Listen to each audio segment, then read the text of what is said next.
देखो बेटा, next compound जो हमको ऑक्सीजन फैमिली में पढ़ना है वो है हमारा ओजोन। ठीक है, इसके पहले तक हमने पढ़ लिया ऑक्साइड के बारे में और ऑक्सीजन गैस के बारे में, ये दोनों कंपाउंड।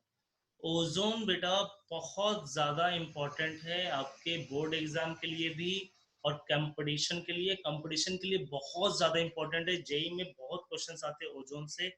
इवन ओजोन ऑर्गेनिक में भी आपका बहुत ज़्यादा यूज है। ठीक है, तो इसका इनऑर्गेनिक ऑर्गेनिक दोनों जगह यूज है। क्या क्वेश्चन पूछ देंगे कोई गारंटी नहीं है, लेकिन कोशिश करेंगे हम ज़्यादातर इसके केमिकल प्रॉपर्टी को पढ़ें। एक्चुअली जो भी क्वेश्चंस आते हैं ओजोन के ऑक्सीडाइजिंग नेचर के से क्वेश्चंस आते हैं, तो हम ऑक्सीडाइजिंग नेचर के सारे तरीके पढ़ लेंगे। बेसिक मीडियम, एसिडिक मीडियम, जो आज तक आपने नहीं पढ़ा है, आपने सिर्फ पढ़ा है ऑक्सीडाइजिंग नेचर क्या होता है, रिड्यूसिंग नेचर क्या होता है। लेकिन यहाँ पर हम पहले पढ़ेंगे कि ओजोन ऑक्सीडाइजिंग नेचर है तो एसिडिक मीडियम में कैसे ऑक्सीडाइज करेगा, बेसिक मीडियम में कैसे ऑक्सीडाइज करेगा, ये सब चीजें हम यहाँ पढ़ेंगे। ठीक है, चलो ओजोन पढ़ते हैं। सबसे पहले हम बात करेंगे ओजोन के प्रिपरेशन की। ठीक है, ओजोन कैसे प्रिपेयर किया जाता है, सिंपल है। O2 है ना, O2 को high energy silent electric discharge.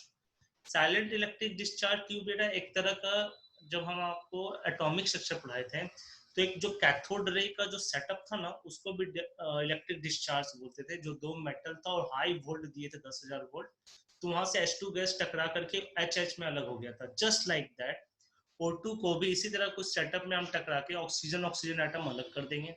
ठीक है, ओके, जिसको हम प्योर ऑक्सीजन बोलते हैं। अब ये एक ऑक्सीजन एटम जो अलग हुआ है वो O2 गैस के साथ मिलके O3 बनाएगा।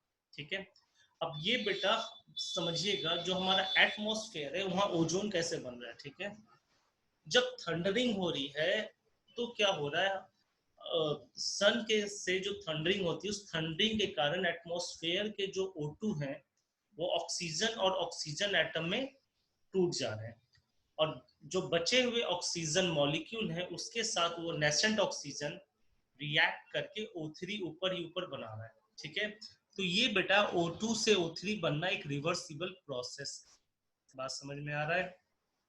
ठीक है, अब बेटा जो ये अगर हम बात करेंगे कि O3 और O2 का अगर मिक्सचर है तो उसमें ओजोन कितना है। ठीक है, तो mixture obtain contain 5 to 10% ozone by volume and this mixture is called ozonide oxygen। अगर किसी मिक्सचर O2 और O3 का मिक्सचर है, देखो डेफिनेटली रिवर्सिबल रिएक्शन से रिएक्शंस कंप्लीट नहीं होगा।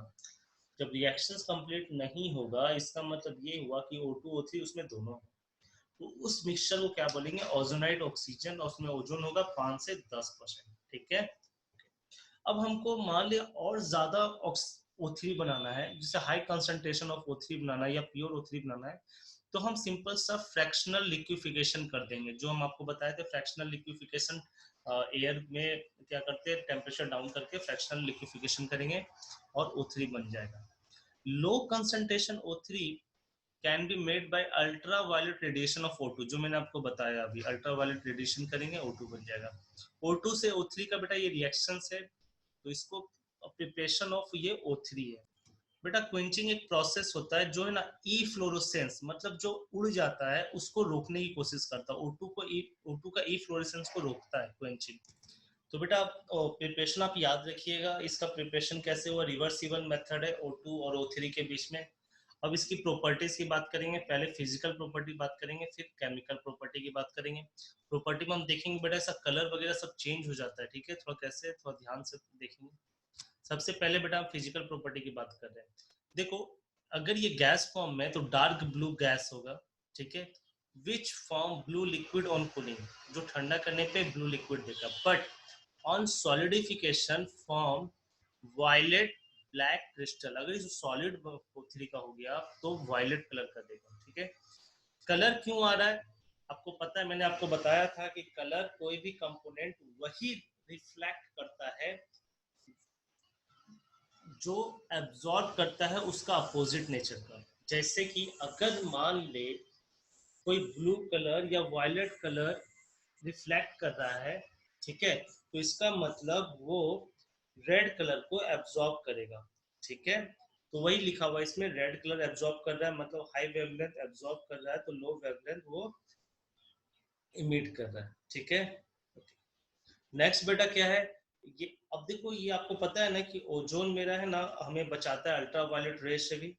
तो वही है कि इट एब्जॉर्ब द अल्ट्रावायलेट रे and protect us from the harmful rays, ठीक है। और इसके बाद क्या है बेटा, मैंने आपको है ना एक याद करो एडियोमेट्री पढ़ाया था, तो वहाँ बताया था टर्पेंटाइन ऑयल एक ऐसा ऑयल होता है जो है ना O3 को डिसॉल्व कर लेता है। तो वही लिखा हुआ है, it has sharp smell often associated with sparking electrical equipment, ये रहने दो। It is a toxic and highly soluble in water but more solid, sorry, slightly soluble in water and more soluble in turpentine oil। ये बेटा हम आपको एडियोमेट्री मोल construct में बताए थे, 3-4 लिखे थे, उसमें बताया था O3 जो होता है टर्पेंटाइन ऑयल में सॉल्युबल होता है। तो ये आपको ये लिखना है यहाँ पर, it is toxic, slightly soluble in water and more soluble in turpentine oil, glacial acetate, और आपको एक और दिया हुआ CCl4 कार्बन टेट्राक्लोराइड, ठीक है। नेक्स्ट बेटा एक ये क्वेश्चन मेडिकल में आया था कि ना O3 माइनस का नेचर कैसा होता है।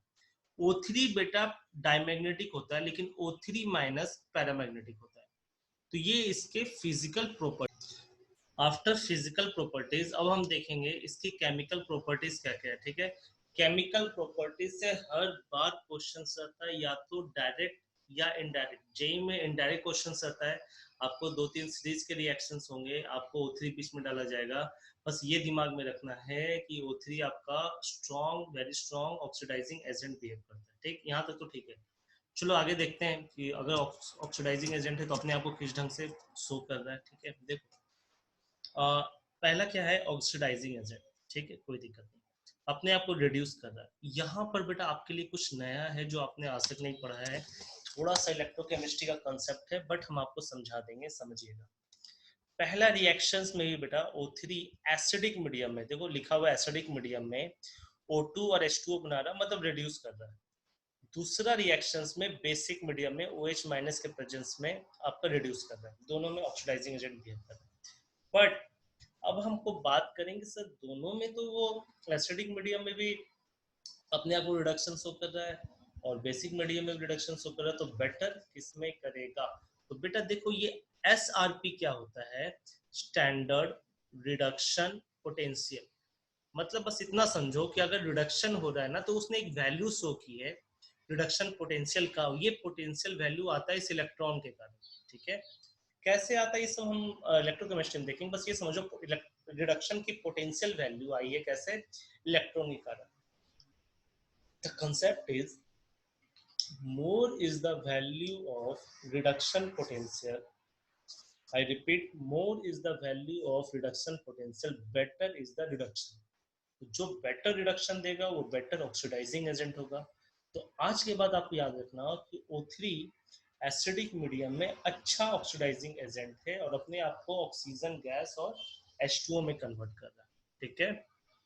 लेकिन हम ये भी देखेंगे कि बेस में भी कैसे करेगा, ये भी हम देखेंगे, न्यूट्रल में कैसे करेगा ये भी देखेंगे, बट बेटर किस में कर रहा है, एसिडिक में, ठीक है। Therefore, ozone is strong oxidizing agent in acidic medium, ठीक। अब देखो I माइनस को उसने I2 में ऑक्सीडाइज किया, बट यहाँ पर मैंने दिया क्या, न्यूट्रल सॉल्यूशन। यहाँ पे देखो आपको ना सारे सॉल्यूशन देगा, न्यूट्रल में भी, अल्कलीन में भी, सब में देगा। तो न्यूट्रल में देखो क्या है बेटा, O3 देखो O2 और नेसेंट ऑक्सीजन में कन्वर्ट हो गया, ठीक है, ओके। I माइनस के आई मतलब I माइनस हो गया, मैंने आपको बताया था जब के अल्कली मेटल होते तो उसको नहीं भी लिखेंगे तो चलेगा।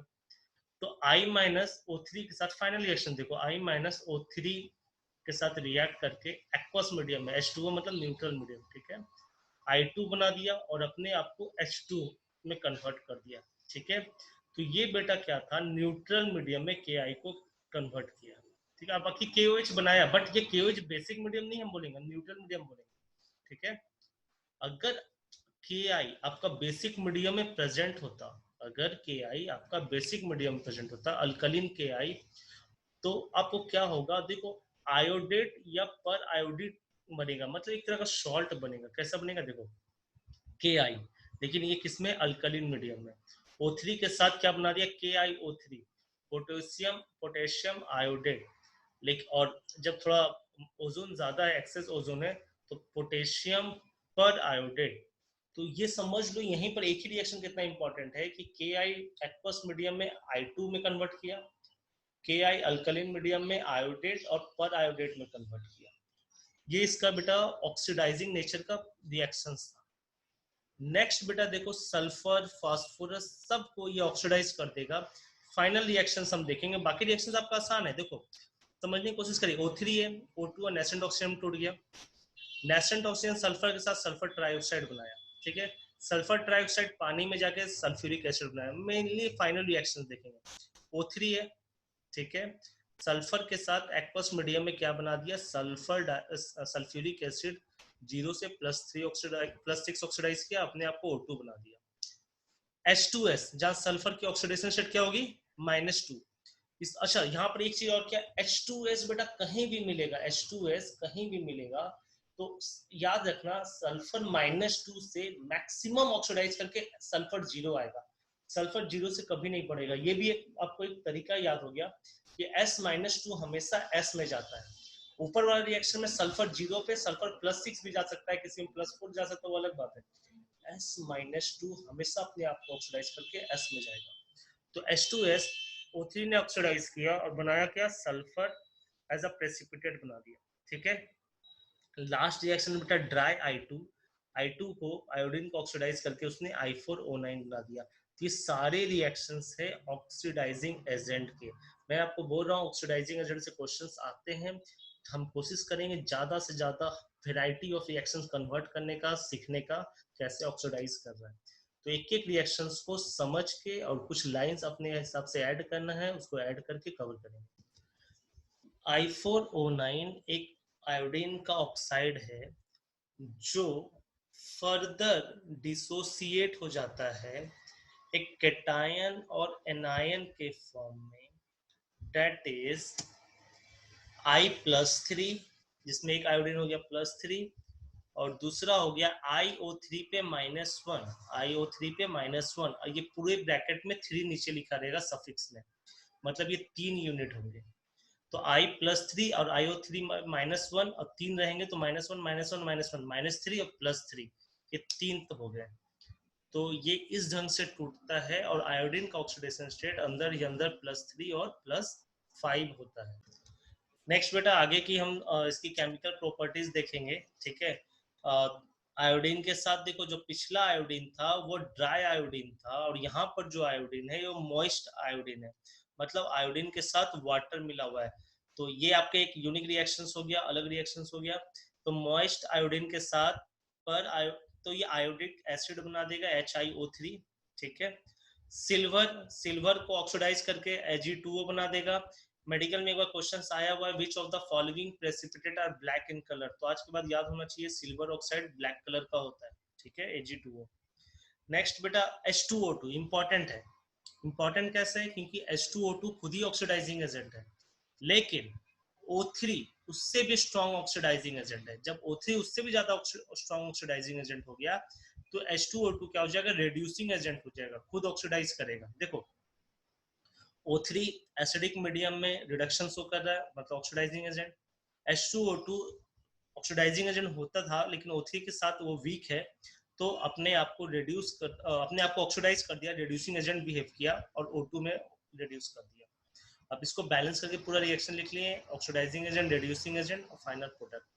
तो ये नेक्स्ट प्रॉपर्टीज है बेटा O3 का, ब्लीचिंग एक्शन। ब्लीचिंग एक्शन मतलब वो कलर को डिसकलर कर देगा, ब्लीचिंग एक्शन फिल्टर का काम करेगा।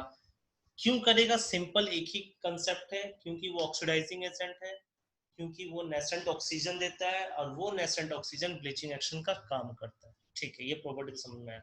नेक्स्ट प्रॉपर्टी है जो ओजोनोलाइसिस, बहुत बहुत इंपॉर्टेंट प्रॉपर्टी है, ऑर्गेनिक में इसका बहुत ज्यादा यूज है। समझेंगे क्या है, देखो हम एक तरह से इसको ये बोलते हैं ना कि O3 का यूज होता है डबल बॉन्ड या ट्रिपल बॉन्ड को, कार्बन को तोड़ करके ऑक्सीजन लगाने के लिए, या फिर O3 का यूज होता है, मान ली कार्बन का लॉन्ग चेन है जिसमें बीच में कहीं कहीं डबल बॉन्ड है कहीं ट्रिपल बॉन्ड है, हमें पता करना है। जैसे मान ले मैंने एक कंपाउंड लिया बेटा C8H10, C8H10, तो ये एक अंदर ही अंदर बहुत सारे इसमें अल्कीन होंगे, बहुत सारे डबल बॉन्ड होंगे, बहुत सारे ट्रिपल बॉन्ड होंगे, ठीक है। तो जब हम आइसोमर्स पढ़ाए थे तो बताया था ना इसमें बहुत सारे अंदर डबल बॉन्ड और ट्रिपल बॉन्ड होंगे। कहाँ पर डबल बॉन्ड है ट्रिपल बॉन्ड अभी नहीं पता। तो O3 का क्या काम होगा, अगर C8H10 को O3 से रिएक्ट कर देंगे तो जहां जहां डबल बॉन्ड होगा उसको वो तोड़ देगा। बात समझ में आया, तोड़ देगा। सी डबल बॉन्ड सी को तोड़ के सी डबल बॉन्ड ओ बना देगा। वही उसी को बोलते हैं ओजोनोलिसिस। तो alkene alkyne react with ozone to form ozonide. Ozonide क्या होता है, देखो ये बड़ा बड़ा स्ट्रक्चर। तो क्या सी डबल बॉन्ड सी है, अब 3 ऑक्सीजन कैसे आया, एक ऑक्सीजन ऊपर ऑक्सीजन, ये डॉट डॉट डॉट डॉट जो बता रहे हैं ना बेटा वो टूट गया इस तरह से, ठीक है। अब देखो CH2O टूट गया तो बन जाएगा CH2O एक एल्डिहाइड, तो 2 मॉलिक्यूल बना एल्डिहाइड का। तो इसका काम क्या हुआ, डबल बॉन्ड और ट्रिपल बॉन्ड को डिटेक्ट करना और वहां पर डबल बॉन्ड ट्रिपल बॉन्ड को तोड़ देना। बेटा जब फिजिकल केमिकल प्रॉपर्टी के बाद एक होता है कि अगर ओजोन प्रेजेंट है तो उसका हम टेस्ट कैसे करें। तो ओजोनोलिसिस भी एक तरह का टेस्ट है। दूसरा जो इम्पोर्टेंट टेस्ट है बेटा, जो आपको बोर्ड में भी पूछा जाता है, उसको हम बोलते हैं tailing of mercury. Telling of mercury क्या होता है बेटा, समझते हैं। जो आपका प्योर मर्क्यूरी होता है ना, आपने अगर थर्मोमीटर से कभी भी प्योर मर्क्यूरी का हाथ में लिया होगा तो वो बहुत मोबाइल नेचर का होता है। मोबाइल लिक्विड का मतलब इधर उधर बहुत जल्दी मूव करता है, ठीक है। जब वो O3 के रिएक्शंस में आता है तो उसकी मोबिलिटी डिक्रीज कर जाती है। क्यों करती है, क्योंकि वो O3 के साथ एक ऑक्साइड बना देता है। देखो HgO3 के साथ एक ऑक्साइड बना दिया, ठीक।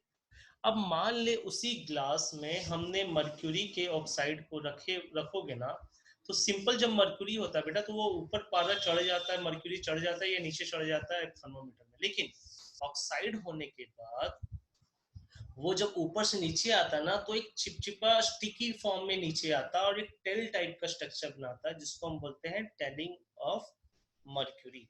तो this is test of ozone. Next जो सबसे इंपॉर्टेंट कंपाउंड है वो है हाइड्रोजन पेरोक्साइड।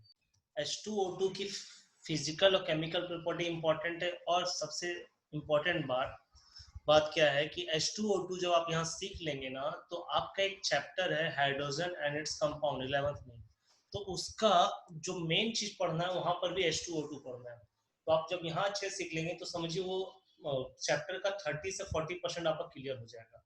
यह हाइड्रोजन पेरोक्साइड को समझेंगे, कोशिश करेंगे, ठीक है। सबसे पहले देखेंगे इसका प्रिपरेशन। सिंपल है बेटा, मेटल का कोई भी पेरोक्साइड होगा उसको एसिड के साथ अगर हम रिएक्ट करेंगे तो हाइड्रोजन पेरोक्साइड बन जाएगा। देखो क्या है, यहाँ बेरियम का ऑक्साइड है, बेरियम का पेरोक्साइड है BaO2, लेकिन वो हाइड्रेटेड फॉर्म में, हाइड्रेटेड फॉर्म में ही अगर एसिड के साथ रिएक्ट करेंगे ना तो आपका H2O2 बन जाएगा, बेरियम सल्फेट बन जाएगा, ठीक है। अब यहाँ पर क्या हुआ कि आज तक किसी का हाइड्रेटेड फॉर्म में हमने रिएक्शंस नहीं किया, बट यहाँ तो किया। एक्चुअली क्या होता है बेटा, बेरियम पेरोक्साइड एनहाइड्रेटेड फॉर्म में एसिड के साथ बहुत ही स्लो प्रोसेस में रिएक्शंस देता है, ठीक। और ऊपर से बेरियम सल्फेट क्या होगा, BaO2 के ऊपर एक प्रोटेक्टिव लेयर बना देगा, तो पेरोक्साइड बनाने में थोड़ा दिक्कत होगा। वही चीज लिखा हुआ बेटा, the reaction between anhydrated NH2SO4 is slow and practically ceases after some time due to the formation of protective layer of barium sulfate on Ba2। Practically क्या हो जाएगा, बनना कम हो जाएगा। क्यों, क्योंकि बेरियम सल्फेट ने Ba2 के ऊपर प्रोटेक्टिव लेयर बना दिया, पैसिवेशन कर दिया, उसको फर्दर रिएक्शन से रोक दिया, ठीक है। अब ये बेरियम का पेरोक्साइड डॉट हाइड्रेटेड फॉर्म में कैसे बनता है उसका रिएक्शंस लिखा हुआ है। बेरियम हाइड्रोक्साइड को H2O2 और वाटर के साथ डाल दो तो आपका उसका पेरोक्साइड बन जाएगा हाइड्रेटेड फॉर्म में। सेकेंड इंपॉर्टेंट चीज क्या है कि हम इसमें H2SO4 के जगह अगर हमने फॉस्फोरिक एसिड H3PO4 डाल दिया तो ये रिएक्शंस बेटर हो सकता है। क्यों, एक्चुअली क्या होता है, H2O2 की एक खास बात है कि वो हाइड्रोजन पेरोक्साइड बनते ही उसको फिर से तोड़ देगा H2O में और नेसेंट ऑक्सीजन में। बट ये काम H3PO3 नहीं करता है, H3PO4 नहीं करता है, तो वो H2O2 को ज्यादा देर तक स्टेबल रखता है। देखते हैं Since H2SO4 can decompose H2O2 at high temperature, therefore the reaction should be carried out at low temperature. या तो low temperature पे करिए या H3PO4 के यूज में करिए, ताकि ये आपको H3PO4 H2O2 को प्रिजर्व कर सके। तो ये बेटा प्रिपरेशन ऑफ रिएक्शंस का पहला मेथड का 2-3 कहानियां हैं, इसको अच्छे से कवर करिए। नेक्स्ट बेटा एक मेथड और है इलेक्ट्रोलिसिस मेथड H2O2 बनाने का।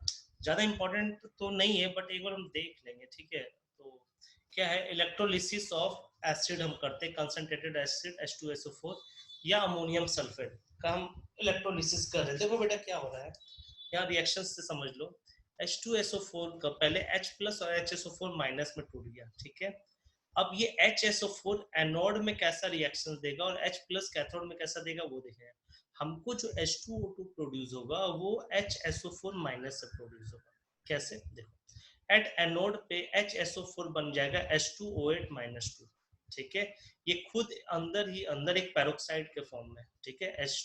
ये बेटा H2SO माइनस 2 और H प्लस है, ये आपस में मिलके बन जाएगा H2H2OH, ठीक है।